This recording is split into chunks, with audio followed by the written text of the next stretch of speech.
बंगाल में वोटिंग 92%। 92%। बाप रे बाप, सुन के ही दिमाग खराब हो जाता है। 92% लोग अगर वोट कर रहे हैं आके, तो पता नहीं क्या होगा।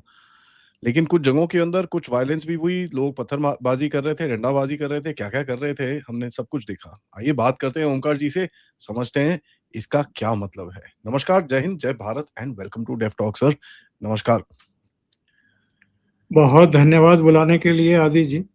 सर ये 92% मतलब ये तो मैं आई मीन ये क्या सर, आप तो बहुत टाइम से पॉलिटिक्स देख रहे हो, किसी स्टेट में कभी इतना परसेंटेज वोटिंग हुआ है सर? देखिए, पूर्वी राज्यों में हैवी वोटिंग होती रही है। अगर पिछले दो चुनाव देखें तो पश्चिम बंगाल में भी 82-82% टर्नआउट हुआ है। लेकिन इस बार अगर 10% और टर्नआउट बढ़ा है और 92% हुआ है, तो ये दीवार पर बहुत मोटे अक्षरों में कुछ लिखा हुआ है, उसको पढ़ने की जरूरत है।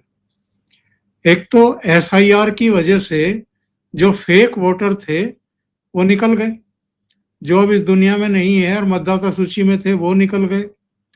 जिनके दो जगह नाम आ रहे थे, एक शहर में एक गांव में, या एक इस जिले में एक उस जिले में, वो भी निकल गए। तो बड़े पैमाने पर जो वोट डालने आए हैं, इसका मतलब वो असली वोटर हैं। मान लिया 100 में से 70% ही वोट पड़ रहे थे, या 80-82% ही वोट पड़ रहे थे, 18% नहीं पड़ रहे थे। इसका मतलब वो 18% वो थे जो इस दुनिया में ही नहीं थे, और जिनके कोई पार्टी भी अपने कार्यकर्ताओं को खड़े करके उनके वोट नहीं डलवा पाई, तमाम प्रयासों के बावजूद। तो इस बार दो तीन कारणों से मुझे लगता है कि ये हैवी वोटिंग हुई है।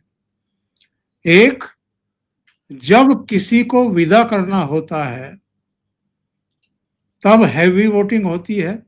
ऐसा भी हुआ है पश्चिम बंगाल में कि 2.5% अधिक वोट हुआ और सरकार बदल गई। ऐसा भी हुआ है कि 4-5% वोट बढ़ा, सरकार बदल गई। ये तो सीधे सीधे 10% टर्नआउट बढ़ा है। इसके संकेत हैं, आदि जी आपके शो पर कह करके जा रहा हूं, सुनामी। और सुनामी जब आती है तबाही मचा करके जाती है, उसके बाद फिर समेटते रहिए चीजों को जो बिखरी हुई मिलती है। तो ये वोटर्स की तरफ से पश्चिम बंगाल में झाड़ू चलाई गई है, सुनामी आई है। अब ये किस पर भारी पड़ेगी मुझे बताने की भी जरूरत नहीं है। 15 सर साल 15 साल का शासन, अराजकता की पराकाष्ठा, बेलगाम बयानबाजी, एरोगेंस, शासन को, प्रशासन को, पुलिस को काम नहीं करने देना, केंद्रीय एजेंसी अपना काम कर रही हैं तो वहां जाकर के भी दखल अंदाजी करना, किसी को कुछ समझना नहीं। और अगर भ्रष्टाचार के खिलाफ भी कार्रवाई हो रही है, अगर रेप के मामलों पर हाई कोर्ट या सुप्रीम कोर्ट के द्वारा कोई एजेंसी को जांच सौंपी गई है, तो और एजेंसी जांच करने गई है तो उस पर भी अटैक कर देना।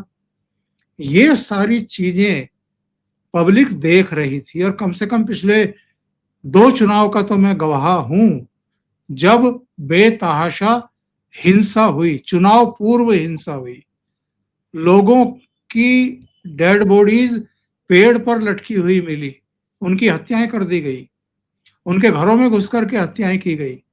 इस बार वो सब रुक गया है, वो दहशत खत्म कर दी गई है। इस बार चुनाव पूर्व कहीं भी हिंसा नहीं हुई है। वो कहते हैं ना कि एक एक एक पॉइंट ऐसा आता है जब लोगों के मन से दहशत भी निकल जाती है, और फिर वो हर तरह की स्थिति परिस्थिति का सामना करने को तैयार हो जाते हैं। मुझे लगता है कि पश्चिम बंगाल आज उसी स्थिति में आ चुका है। सर ये जो दो चार जगह पे, दो चार नहीं काफी जगहों पे जो हिंसा हुई है, ये तो इलेक्शन कमीशन ने बोला था कि भाई हम ये पूरा रद्द कर देंगे अगर ऐसा कुछ होगा। आपको कुछ लगता है ऐसा होता हुआ? बिल्कुल होगा। देखिए, सीसीटीवी हर जगह लगाए गए थे, अधिकांश जगहों की डायरेक्ट लाइव फीडिंग आ रही थी वेबसाइट पर, और जहां भी हिंसा हुई है वो सब कैमरों में कैद हुई है। तो जिन जिन बूथों पर ये हुआ है, और ये प्रमाणित अगर हो गया, रिटर्निंग ऑफिसर ने अगर, बूथ लेवल ऑफिसर ने अगर ये रिपोर्ट दे दी चुनाव आयोग को कि इससे मतदान प्रभावित हुआ है, या कहीं ईवीएम मशीन ने ठीक से काम नहीं किया, या दूसरी वजहों से किसी ने आकर के छेड़छाड़ करने की कोशिश की है, तो 100% पुनर्मतदान होगा। और टाइम है चुनाव आयोग के पास, बहुत टाइम है। 4 मई को जाकर के मतगणना होगी, तो 29 मई के बाद भी, 29 अप्रैल के बाद भी उसके पास टाइम रहेगा 4 दिन का, तो वो पुनर्मतदान कराएगा। अगर सेकंड फेज में भी कहीं हिंसा हुई, तोड़फोड़ हुई, मारपीट हुई, किसी को रोकने टोकने की कोशिश हुई, तो ये होगा। इस बार चुनाव आयोग बहुत तैयारी के साथ में है। क्योंकि सबसे बड़ी चीज मेरे को जो दिखती है सर कि किस तरह से इन लोगों ने मतलब टीएमसी वालों ने पूरा जो इनका भ्रम फैलाने की बातें होती हैं कि हम मारेंगे, कूटेंगे, ये करेंगे। एक वीडियो मैं देख रहा था, उसके अंदर वो एक लेडी के पास गया कि भैया तीसरे नंबर पे टीएमसी है, उस पे आप बटन दबाइएगा। तो उसने पूछा बीजेपी कहाँ है? कहता बीजेपी नहीं है इसके अंदर। तो, तो वो बड़ा सीधा-सीधा उसको बोल रहा बीजेपी है ही नहीं, वोट मत करो उसको। तो ये तो वीडियो पे आया है। ये तो 50 जगहों पे इन लोगों ने और ऐसे-ऐसे काम करे होंगे। एक जगह पे एक बीजेपी के कैंडिडेट को ही मारपीट करने की कोशिश कर रही थी। वो बेचारा भागता हुआ फील्ड के अंदर मतलब वो खेत के अंदर भागता हुआ गया, उसको पुलिस वाले ने पकड़ के लेके गए उसको वहाँ से। बड़ा ही अजीब माहौल है। आई मीन ये आपको क्या दर्शाता है सर, ये जब इस तरह की चीज़ें होती हैं, ये रेगुलर है कि ये कहीं न कहीं कुछ डेस्परेशन है कि ये एक एग्ज़ाम्पल सेट करने की है कि भैया हम छोड़ेंगे नहीं तुमको? नहीं, नहीं, इस बार तो कुछ भी नहीं है। पिछले 2 अच्छा। चुनाव अगर उठा के देखें, और लोकसभा के भी 2 चुनाव उठा के देखें, भयानक हिंसा हुई थी। हुँ, भयानक हिंसा जिसको कहते हैं। मतदान से पहले भी और मतदान के बाद भी, नतीजे आने के बाद भी।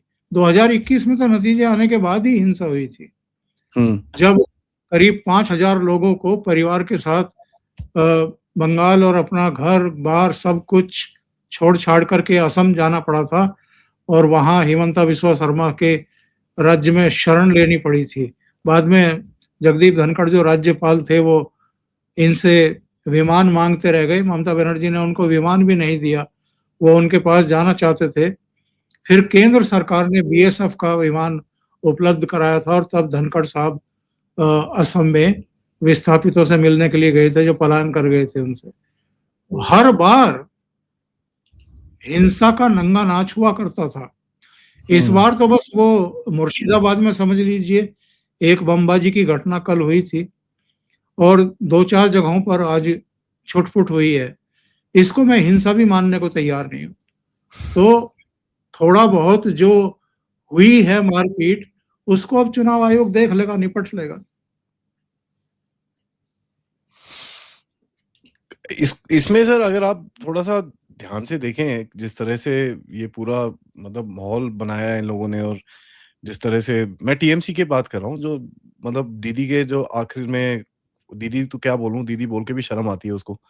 ममता बनर्जी ने जो आखिर में बोला कि भई अगर रहे तो मिलेंगे और ये सब चीज़ें उसने बोली और आज तो आके ममता बनर्जी से मेरे को ईवीएम के ऊपर डायलॉग बाजी मेरे को लगी नहीं थी कि वो बोलेंगी। ईवीएम पे उन्होंने बोला कि भई ये ईवीएम का उल्टा-सीधा काम करा है इन्होंने, ये ईवीएम पे ये चल रहा है। तो ईवीएम पे जब आता है कोई तो फिर मेरे को पता नहीं डाउट सा लगता है कि यार ये क्या हुआ?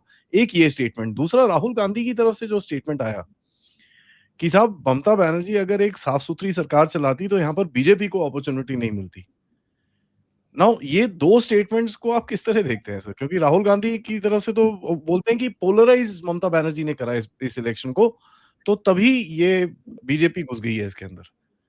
राहुल गांधी की प्रॉब्लम एक्चुअल में और कुछ है, उस पर भी आते हैं। लेकिन जहाँ तक ममता बनर्जी का ईवीएम पर जो नज़ला गिरा है, तो ये कोई नई बात विपक्ष की तरफ से है नहीं। अब देखिए 2011 में इसी ईवीएम से चुनाव हुए, मुख्यमंत्री बनी। 2016 में इसी ईवीएम से चुनाव हुए, मुख्यमंत्री बनी। 2021 में भी इसी ईवीएम से चुनाव हुए, मुख्यमंत्री बनी तीसरी बार। 2014 में लोकसभा का चुनाव मैक्सिमम सीटें ममता बनर्जी ने जीती। फिर 2019 में भी 18 सीटें बीजेपी जीत गई थी, लेकिन ज्यादातर सीटें 24 सीटें तो टीएमसी ही जीती थी। और 2024 का लोकसभा चुनाव इसी ईवीएम से मत पड़े, जब वो 27-28 सीटें जीत गई और बीजेपी जो है वो मिनिमाइज हो गई। तब तो ईवीएम पर नजर नहीं गिरा दीदी का। आज क्यों गिर रहा है? क्योंकि इनको पता है कि गाड़ी पलट चुकी है और मतदाताओं ने खाट खड़ी करने का काम कर दिया है। तो इसलिए अभी से पेशबंदी, और अगर 2 चरण में मतदान ना होता, आज ही सब खत्म हो गया होता, तब इनका स्यापा देखने लायक था। अभी तो संभल करके थोड़ा सा बयान दे रहे हैं, और चूंकि 29 को भी मतदान है, 142 सीटों पर मतदान होना है, तो इसलिए थोड़ा सा अपने कार्यकर्ताओं को, अपने समर्थकों को, मतदाताओं को ढाढ़स बनाने की कोशिश हो रही है, और ये दिलासा देने की कोशिश हो रही है कि जैसे वही मुख्यमंत्री बनने वाली हैं चौथी बार। वरना दहाड़े मार करके रोते हुए दिखाई देते अभिषेक भी और ममता बनर्जी भी। जहां तक सवाल है राहुल गांधी के बयान का, देखिए राहुल गांधी में और ममता बनर्जी में बड़ी पुरानी अदावत है, दुश्मनी के लेवल तक है। जब इंडी अलायंस के नेता पद की बात चल रही थी, राहुल गांधी का नाम आगे करने की कोशिश हुई थी, नीतीश बाबू भी दौड़ में थे। नीतीश को जब लगा कि नहीं मुझे तो ये नहीं बनने देंगे, तो वो तो पतली गली से निकल लिए, इंडी अलायंस से वापस भारतीय जनता पार्टी के पास चले गए।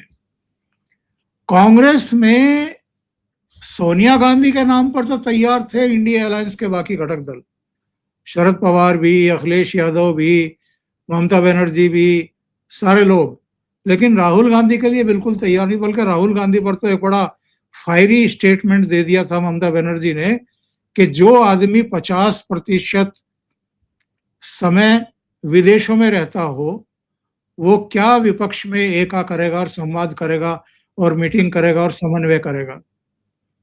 तो राहुल गांधी को इंडी अलायंस के भीतर जो जो नेता अपना नेता मानने को तैयार नहीं, लीडर मानने को तैयार नहीं, उनमें सबसे प्रमुख चेहरा ममता बनर्जी का है। नंबर 2, कांग्रेस को सबसे बड़ा खतरा भी ममता बनर्जी से ही है कि भविष्य में अगर कोई चुनौती दे सकता है तो वो ममता बनर्जी है। ममता बनर्जी कमजोर होंगी इस बार चुनाव हार करके, सत्ता से बाहर जाकर के, लेकिन भविष्य में भी वो मजबूत नहीं रहेंगी या नहीं होंगी, इसकी गारंटी कोई नहीं ले सकता। जिस तरीके से नरेंद्र मोदी के खिलाफ बयानबाजी राहुल गांधी करते हैं, उसी तरीके से 2 और नेता हैं जो करते हैं, एक अरविंद केजरीवाल और दूसरी ममता बनर्जी। तो जो नरेंद्र मोदी से नाराज मतदाता हैं, ऐसा तो है नहीं कि देश में सब उनको फेवर ही करते हैं, सब उनके सपोर्टर ही हैं, उनको जोड़ने के लिए ये गाली गलौच और बयानबाजी और मोदी के खिलाफ ये और मोदी के खिलाफ वो, ये सब जानबूझ करके पोस्चरिंग ली जाती है।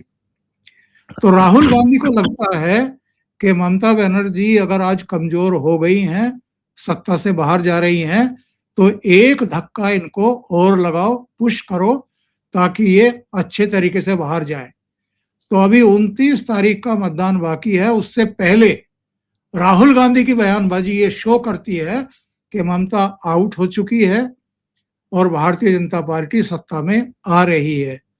तो ममता बनर्जी अगर ठीक से पत्ते खेलती तो भारतीय जनता पार्टी नहीं आती। ये ब्लेम गेम कांग्रेस के नेता की तरफ से शुरू हो गया है, और ये मैसेज भी देना चाहते हैं उस वोट बैंक में जिसमें ममता बनर्जी हिस्सेदार है, यानी मुस्लिम अल्पसंख्यक वोट बैंक। तो उसको लेकर के लड़ाई शुरू हो चुकी है। जो इस समय पर अगर आप देखते हैं सर, पोलराइजेशन की बात करें, अगर पोलराइजेशन में ममता बनर्जी के हाथ में पूरा मुस्लिम वोट तो पड़ता ही है, ये हमको सबको पता है। लेकिन यहाँ पर मतलब कई जगहों के अंदर मुस्लिम लोग भी काफी परेशान थे कि हमको वोट नहीं डालने दिया जा रहा, और ये टीएमसी वाले लोग आ गए हैं तो एक दो वीडियोस उसके ऊपर भी आए हैं कि साहब हमको वोट नहीं डालने दिया जा रहा, हमको ये नहीं करने दिया जा रहा। उसके ऊपर भी वीडियोस आए हैं कि भाई मुस्लिम समाज के लोगों को भी ये रोकने की कोशिश कर रहे थे। तो ये तो अपने वोट बैंक को खा रहे हैं, क्या कर रहे हैं लोग? उसमें एक्चुअल में जो इनको लग रहा होगा कि ये हुमायूं कबीर के पक्ष में वोट करेंगे या असदुद्दीन ओवैसी के पक्ष में करेंगे या कांग्रेस या वामपंथियों के पक्ष में कुछ कर रहे हैं, हो सकता है उनको रोका टोका गया होगा। लेकिन टीएमसी सैद्धांतिक तौर पर मुस्लिमों को वोट डालने से नहीं रोकेगी, क्योंकि उसको पता है कि एक भैया मुश्त अभी भी मुस्लिम टीएमसी के ही पास है।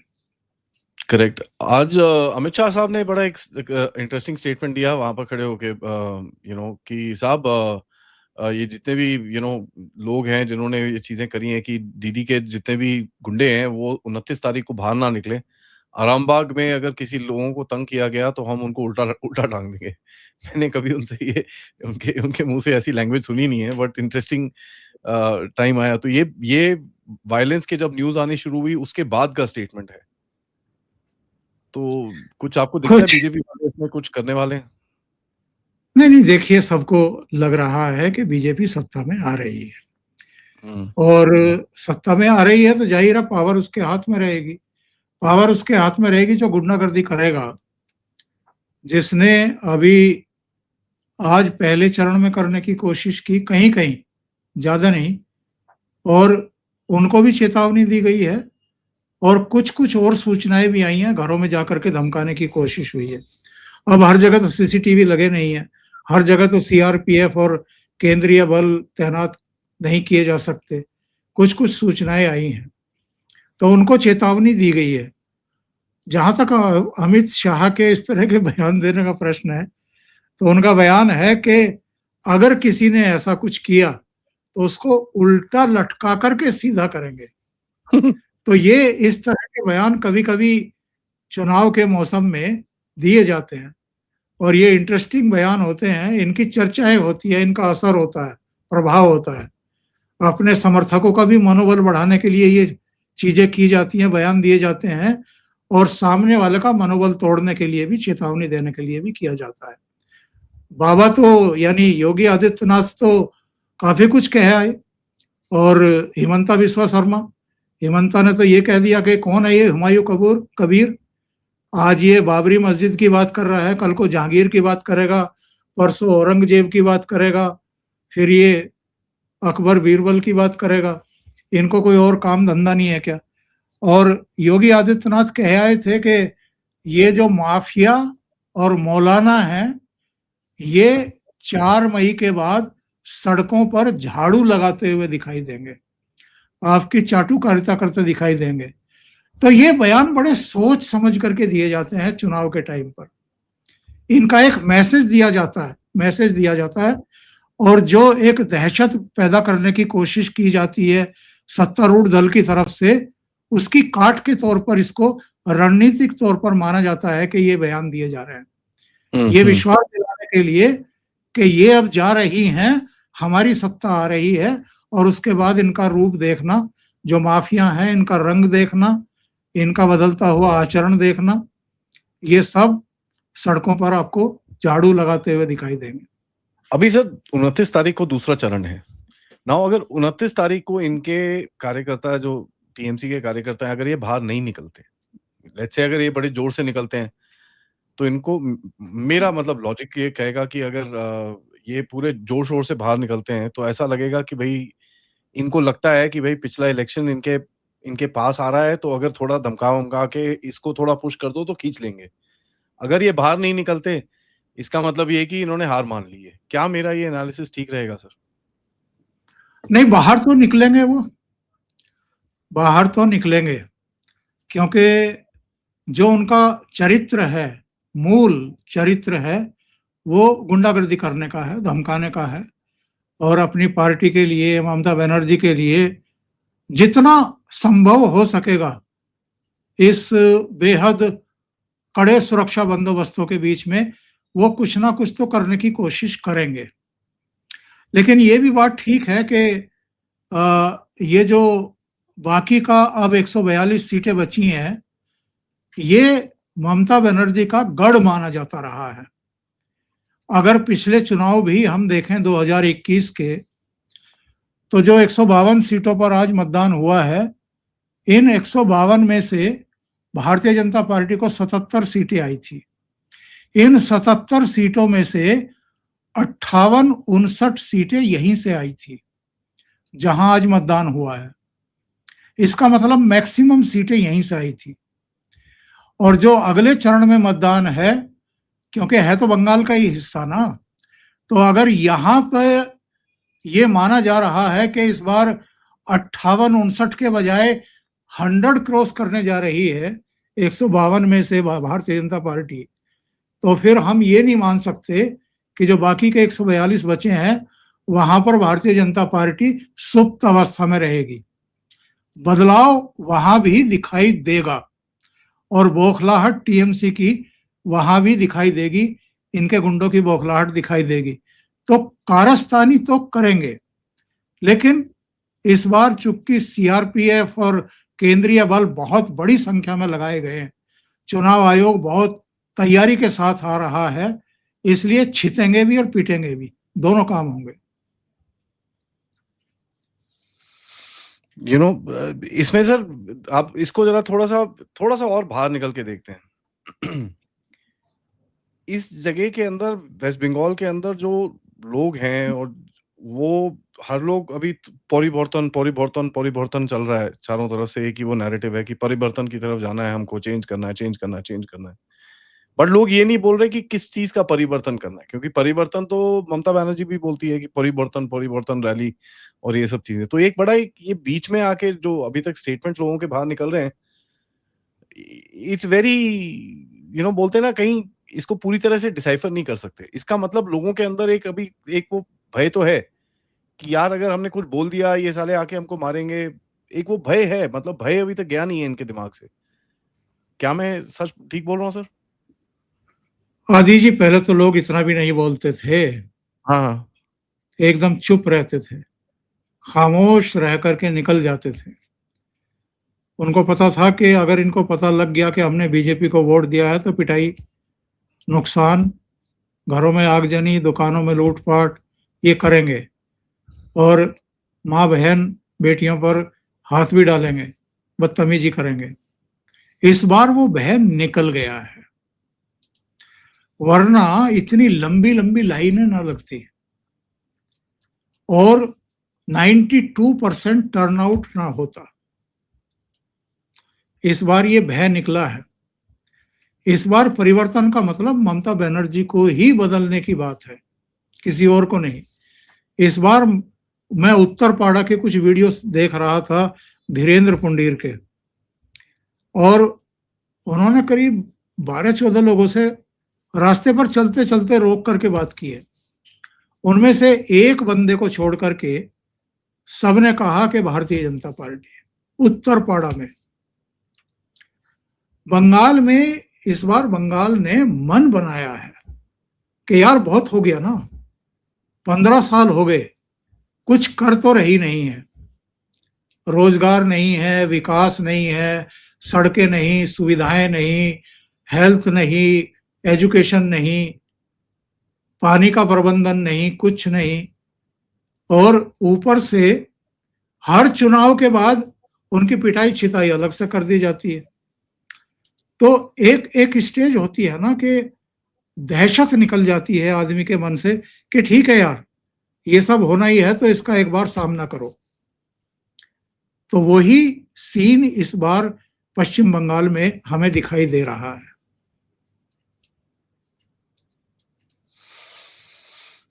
तो मतलब वो एक कॉल ले लिया है लोगों ने कि चुप रह के करना है तो करना है। इस बार बोल रहे हैं, इस बार चुप नहीं रह रहे, इस बार डर नहीं रहे, वो वोकल हैं इस बार। अभी सर डेरिक ओब्रायन ने चिट्ठी लिखी है चीफ इलेक्टोरल ऑफिसर को कि भाई वो जो स्पेशल ट्रेन मंगाई है वो सेक्शन 123 के खिलाफ है। मैंने सेक्शन 123 पढ़ा, उसके अंदर बड़ा क्लियर है कि साहब गवर्नमेंट एक्सपेंस पे आप कुछ नहीं कर सकते, अगर कोई पार्टी स्पेशल ट्रेन ऑर्गेनाइज करती है, अपने एक्सपेंस पे करे, उसके अंदर कोई लेना देना नहीं है किसी का। गवर्नमेंट एक्सपेंस पे नहीं हो सकता। और वो जो स्पेशल ट्रेन ऑर्गेनाइज करी है, वो तो बीजेपी वालों ने करी है। वहां पर तो बीजेपी के झंडे लगा के लोगों को भेजा है, सब कुछ करा है। ठीक है जी। तो इन्होंने ये चिट्ठी डाल दी है कि भाई आओ, ये देखो, ये हो रहा है, ये हो रहा है, ये हो रहा है। मुझे ये समझ में नहीं आता, ये लोग कहाँ थे जब केरला इलेक्शन के टाइम पे, ये लोकसभा के इलेक्शन के टाइम पे यूएई से जहाज भर भर के लोगों को लेके आया जा रहा था, तब कहाँ थे ये लोग? अभी 10 दिन पहले पंजाब के फाजिलका से मेरे एक वीडियो के नीचे मैसेज आया कि हम बंगाल से हैं और स्पेशली ममता बनर्जी के खिलाफ वोट डालने के लिए यहां से छुट्टी लेकर के जा रहे हैं। वो तो भारतीय जनता पार्टी ने नहीं भेजे हैं। और दूसरी बात यह है कि इस बार चुनाव आयोग ने भी इनकी रेल बना रखी है। इनकी चिट्ठियों के इतने गट्ठर पड़े हुए हैं ज्ञानेश कुमार की टेबल पर, वो देख ही नहीं रहे उनकी तरफ को। और पिछले दिनों पहले अभिषेक बनर्जी गए 10-12 सांसदों को लेकर के, बाहर आकर के बड़ी बकवासबाजी करी उन्होंने। फिर ममता बनर्जी पहुंच गई, 5-7 मिनट में ममता बनर्जी को बाहर का रास्ता दिखा दिया उन्होंने कि आपको अगर इसी लैंग्वेज में, इसी ऊंची आवाज में बात करनी है तो मैं आपसे बात नहीं करूंगा, आप बाहर जाइए। तो जो हारता है, जिसकी नैया डूबती है, चिल्लाता तो वही है मदद के लिए। तो ये अब चिल्ला रहे हैं। इनको पता है कि पूरे पश्चिम बंगाल का मूड क्या है। और मैं कहता हूं कि भारतीय जनता पार्टी ने चलो ट्रेन खड़ी करवा दी, अगर लोगों का मूड नहीं होगा उसमें आने का, बैठने का, वोट देने का, तो ट्रेन तो खाली आएगी।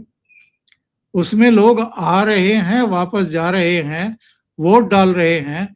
इसका मतलब यह है कि उनका तो मन तो बना हुआ है, उनका साधन उपलब्ध कराए गए हैं। तो और उसकी भी इनके पास क्या उसकी कोई सबूत है, क्या है, भगवान जाने। और अगर कोई सबूत है कि बीजेपी ने ऐसा कराया और आप कह रहे हैं कि मैंने वो सेक्शन पढ़ा है, उसमें कोई वायलेशन नहीं है, तो फिर चुनाव आयोग इसमें क्या कर लेगा?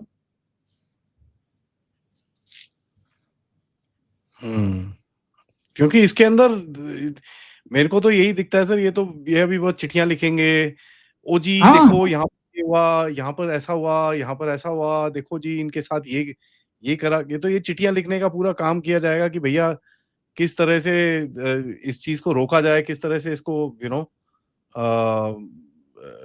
इस चीज को थोड़ा सा डिरेल किया जाए। इनकी कोशिश तो यही रहेगी। मैंने आपको बताया था कि पिछले सारे चुनाव उठा के देख लो, 2011 का, 14 का, 16 का, 19 का, फिर 21 का, फिर 24 का, कभी ईवीएम से कोई शिकायत ममता बनर्जी ने नहीं की, अभिषेक बनर्जी कभी exactly. कभी नहीं। आज अगर कर रहे हैं, इसका मतलब ये है कि पिटाई छिताई बहुत जम के हुई है। तो आदि जी, रोने का हक तो आप उनको देंगे ना? ऐसे मत बोलो सर। सर, राहुल गांधी के स्टेटमेंट के बारे में आपने कुछ बोला नहीं, जरा उसके बारे में बताइए, क्या कहते हैं? वो तो बड़ा क्लियरली बोल रहे हैं कि, तो राहुल गांधी का सर वहां पर पिछली बारी वोट परसेंटेज 2% था कांग्रेस का, एक सीट नहीं आई इनकी। और ऊपर से जाके मैं वेट कर रहा था कि ये जाके वेस्ट बंगाल में रैली शाली करेंगे, इन्होंने एक रैली करी है वहां पर। तो 2021 में भी एक ही रैली की थी नक्सलबाड़ी इलाके में, हाँ। और इस बार भी एक ही की है, तो अपना रिकॉर्ड तोड़ा नहीं, उतना ही रखा है। पिछली से पिछली विधानसभा में कांग्रेस के 44 एमएलए थे और वामपंथियों के 22 एमएलए थे। दोनों ने भारतीय जनता पार्टी ना जीत जाए इसलिए आत्महत्या की है। कांग्रेस का 0 एमएलए हो गया 44 से, और वामपंथियों का भी 0 एमएलए हो गया। बाद में वामपंथियों का एक जीत गया था शायद बाई इलेक्शन में, पर इन्होंने आत्महत्या कर ली, अपना घर जला लिया ममता बनर्जी के घर में रोशनी करने के लिए और भारतीय जनता पार्टी को हरवाने के लिए। तो अगर आप अपना घर फूंक करके तमाशा देखेंगे तो फिर वही हाल होगा जो पश्चिम बंगाल में हुआ और जो दिल्ली में हुआ है।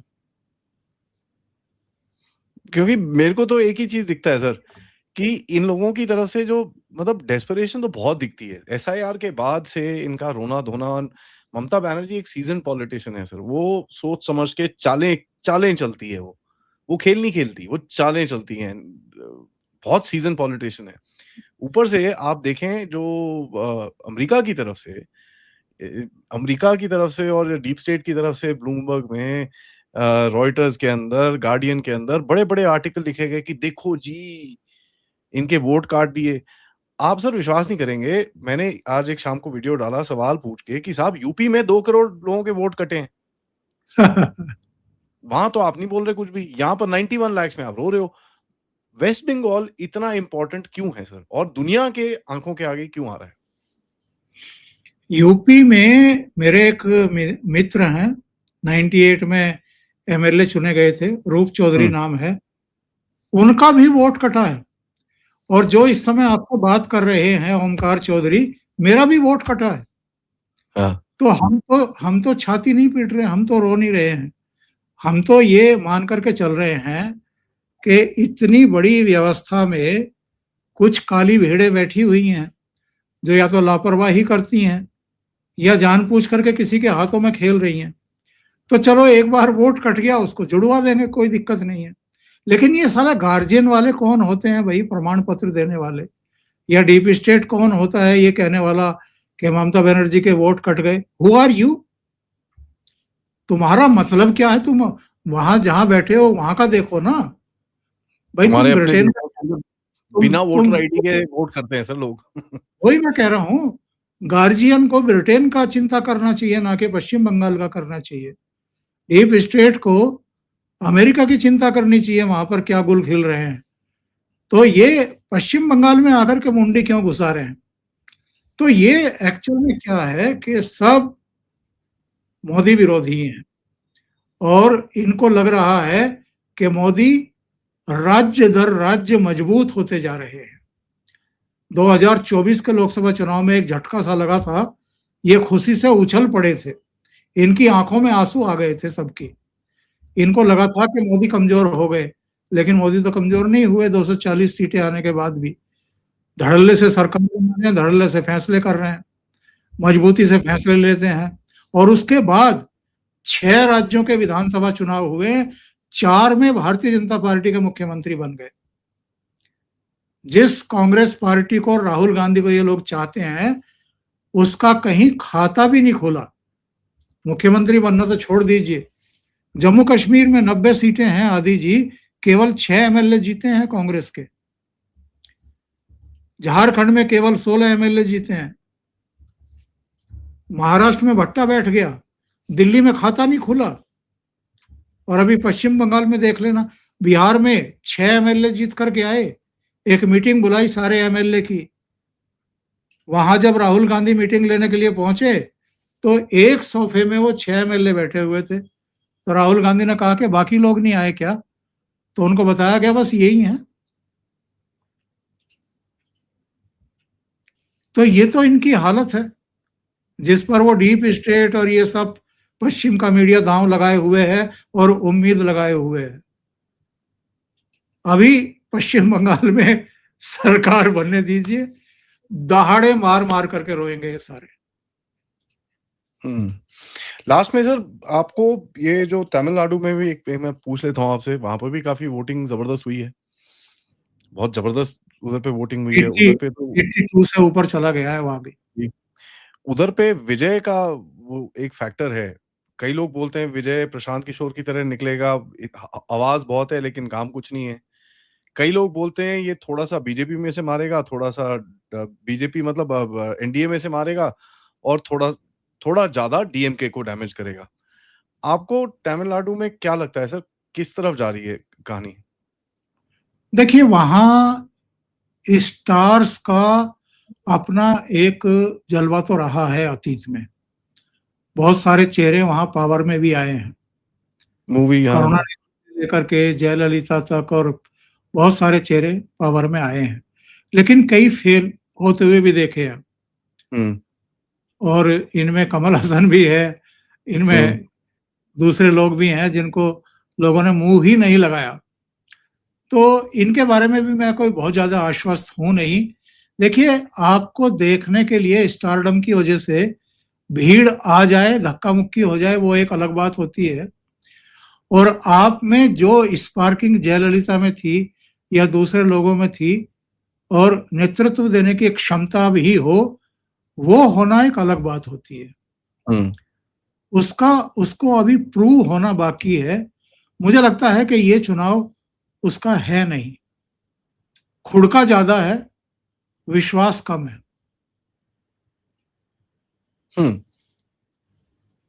खुड़का ज्यादा है, विश्वास कम है। ये बड़ा जबरदस्त सा डायलॉग मारा है आपने सर, क्योंकि जी।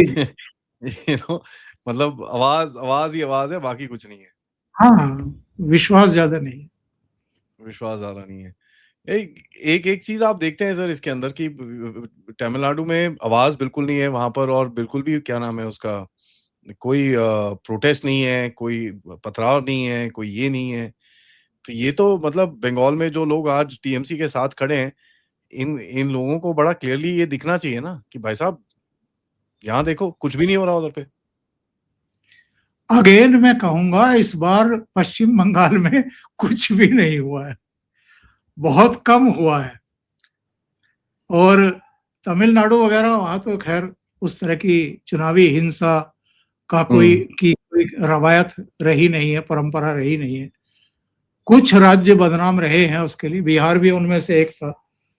जब आप कई चरणों में चुनाव कराते हैं और केंद्रीय बलों को लगाते हैं, सीसीटीवी कैमरे लगा देते हैं, 7-17 में लोगों को उठा करके बंद कर देते हैं और हथियार जमा करा लेते हैं, बड़े पैमाने पर धरपकड़ चलती है गुंडों की, मवालियों की, माफियों की, उनको उठा करके या तो जेलों में डाल दिया जाता है या उनको निबद्ध कर लिया जाता है कि आप कोई गुंडागर्दी नहीं करेंगे। तो अब चुनावी हिंसा उस तरह की रही नहीं है। लालू के दौरान तो हमने देखा था कि मतपेटियां लूट ली जाती थी, या तो तालाब में मिलती थी या उनको बदल दिया जाता था या फिर इधर-उधर करके आग-वाग लगा दी जाती थी। अब तो ये सब कहीं होता नहीं है, अब तो सब नियंत्रित कर लिया गया है। इस बार बंगाल में भी मैं कहूँगा कि बहुत मिनिमम हुई है, ना के बराबर हुई है, आटे में नमक के बराबर हुई है। वरना बदनाम था, चुनाव से पहले की हिंसा के लिए भी, चुनाव के मतदान के दौरान भी और मतदान के बाद भी। इस बार मुझे लगता है कि मतदान के बाद भी हिंसा नहीं कर पाएँगे ये लोग। जो करेंगे वो बहुत बुरी तरह छितेंगे। बाप रे बाप! मतलब डेंजरस सिनेरियो है, और देखना पड़ेगा क्या होता है sir. Thank you so much sir आपके समय के लिए, क्योंकि आपने बड़ा डिफरेंट सा इनसाइट दिया है। और देखते हैं, मतलब इट्स बोलते हैं ना, एकदम अभी खेल खुल रहा है, और खेल खुलने में किस तरफ पलटता है, क्या होता है, ये तो वक्त ही बताएगा। बट आपने जो बताया है बड़ा इंसाइटफुल है, और हमारे ऑडियंस को बड़ा अच्छा लगेगा। थैंक यू सर, आपसे बात करके हमेशा कुछ नया सीखने को मिलता है। सब ऑडियंस से रिक्वेस्ट है, लाइक करिए, सब्सक्राइब करिए और चैनल को सपोर्ट ज़रूर करते रहिएगा। डिस्क्रिप्शन ज़रूर पढ़िएगा। नमस्कार, जय हिंद, जय भारत। जय हिंद।